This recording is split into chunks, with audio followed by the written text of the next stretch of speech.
Hey Iowa 4-H! We are so excited to come to you with directions on how to make more face coverings and pledge your hands to larger service. I'm Christina from Northwest Iowa. So far, Iowa 4-H has donated more than 28,000 face coverings, and we are challenging you to help us get an additional 1,000 donations. I'm going to show you the steps to make a face covering for a school-aged young person. To make these face coverings, you're going to need 2 pieces of 100% tightly woven cotton, 1/4 of an inch flat elastic, thread, scissors, a ruler or measuring tape, an iron and an ironing board, sewing pins, a sewing machine, and a rotary cutter and mat. The first step is to press your fabric and cut it to the desired size. You can download the pattern from the Iowa 4-H website to find the size that you need. Based on the pattern, cut one rectangle for the main piece. This will be the piece that goes on the outside of the mask. If the fabric is directional, make sure the top of the pattern is on the long edge of the rectangle. This will ensure that the pattern of the fabric is going the right way when wearing the mask.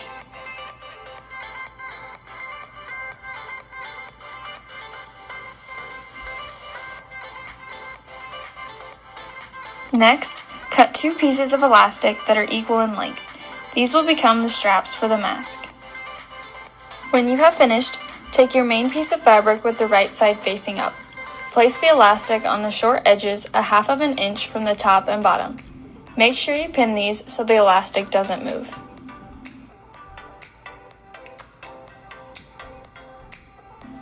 Repeat on the other side. Next, place the other fabric piece on top with the right side facing down and pin along all sides.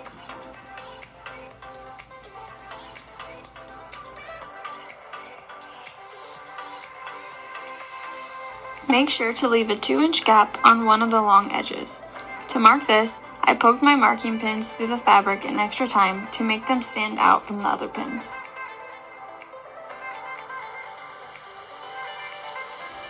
When you finish pinning, sew around the covering using a 1/4-inch seam. On most sewing machines, this will be the edge of the presser foot. Start at one of your marked pins and pivot around each corner until you get to your second marked pin. Backstitch over the elastic and at the beginning and the end of the seam to prevent them from pulling out.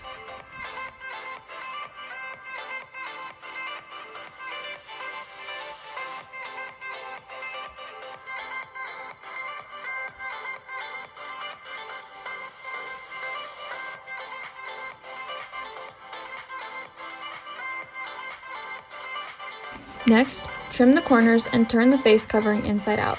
Be careful not to clip the seam.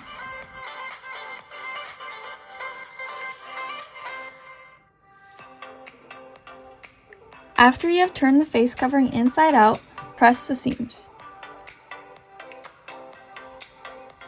Then, sew around the perimeter of the face covering about 1/8 of an inch away from the edge. This will close the gap you used to turn the face covering inside out.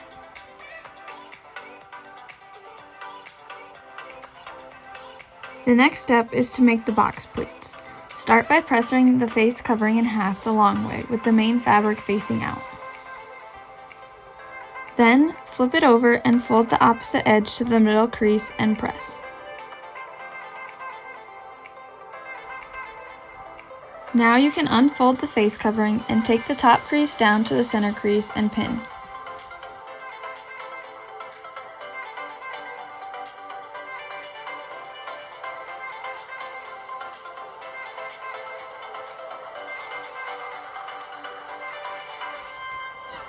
Sew along the short sides of the face covering to secure the box pleat. Don't forget to backstitch the beginning and end of these seams.